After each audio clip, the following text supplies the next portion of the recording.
things I would change in boxing. One of them would be the day before the weigh-in, whereas fighters they train to get to a certain weight, and then after they weigh in, they rehydrate up to whatever. In some cases, certain fighters balloon as much as upwards of 20 pounds during the time of the weigh-in and fight night, which I think is ridiculous, and I don't think it's fair to other fighters who train and make the weight and fight at a reasonable weight for other fighters to, just balloon 20 pounds to get the advantage of maybe absorbing some shots and or more power in their punch. Cakes classic point what I'm trying to make is I remember in 2000 Turtle Gotti fought a fighter named Joey Gamache. I think they were fighting at the junior welterweight division.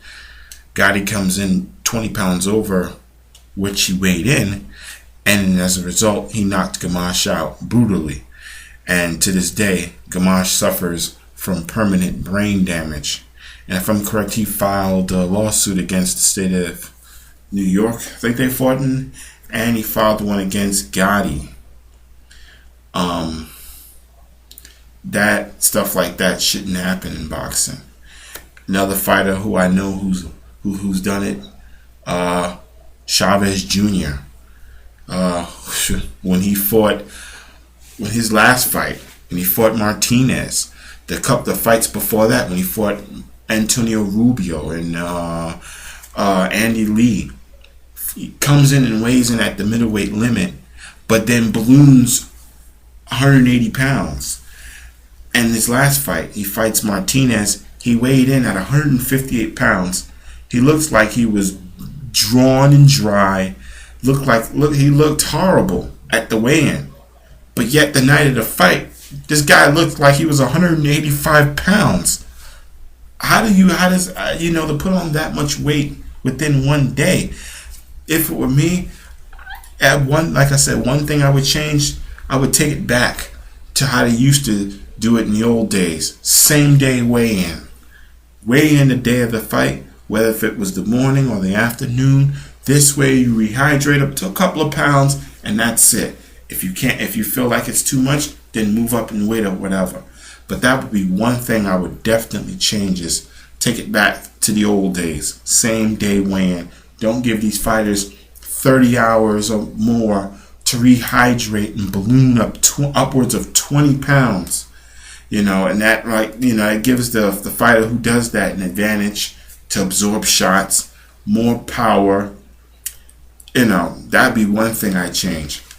Anyway, like I said, you change the same day weigh-in. Fighters can't come and weigh in maybe anywhere from 7 to 10 pounds over the weight class they're fighting in. Of course, heavyweight will be different because there's no weight limit. But any other division, no more than 7 to 10 pounds. That 20 pounds upward stuff, that has got to stop. Another thing I would change is to the 12-round title fights. That's got to go. Take it back to the days when it was 15 rounds,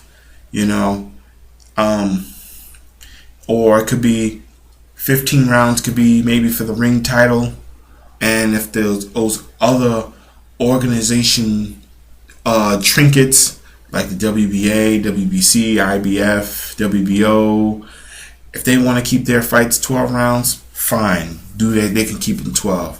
But do something different, because 12-round fights, you end up with a lot of draws. You end up with a lot of what ifs. Like, case in point, okay, the last big fight was Martinez versus Chavez Jr. Now, Martinez has beaten Chavez Jr. for 11 rounds. Martinez sticks his chin out. Chavez hurts him in the 12th. What would have happened if there were 3 more rounds in that fight? Would have Chavez knocked Martinez out? Maybe he would have. Maybe he wouldn't have. Who knows? But with the extra 3 rounds, we would have found out something. Case in point, as far as other fights in the earlier years, when Joe Louis fought Billy Conn the first time, Conn was winning the fight through 12 rounds. If that fight was a 12-round fight, Khan would have been the champion. But because that was a 15-round fight, he got knocked out in the 13th round. Another fight. Marky Marciano fought Jersey Joe Walcott. Through 12 rounds, Walcott was winning on all three judges' scorecards. But in the 13th, Rocky Marciano lands his right hand on the jaw of Walcott. Walcott went down and out.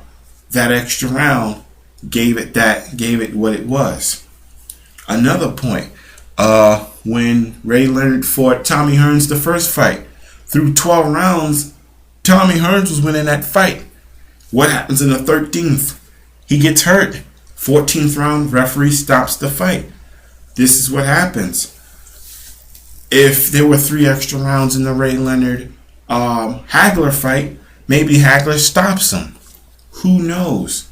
But, you never know with a 15-round fight. Anything can happen. 12 rounds kind of takes away from that. Like I say, you end up with too many draws because it's 6 rounds to 6.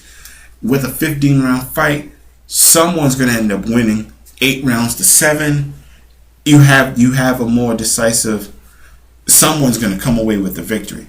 If not 15 rounds, maybe 13 rounds, an extra round, an odd number. So this way, fighters have a chance to say, all right, well, we didn't leave it up to the judges' scorecards and end up with a draw.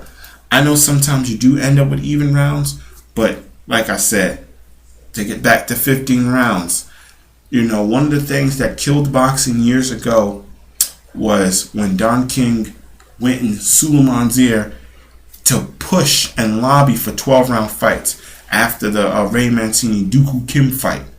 That was like the beginning of the end for boxing, because then when the WBC went to 12-round fights, then the IBF and the WBA later, a couple of years later, followed in that suit, and there from that time on, it's been 12-round fights.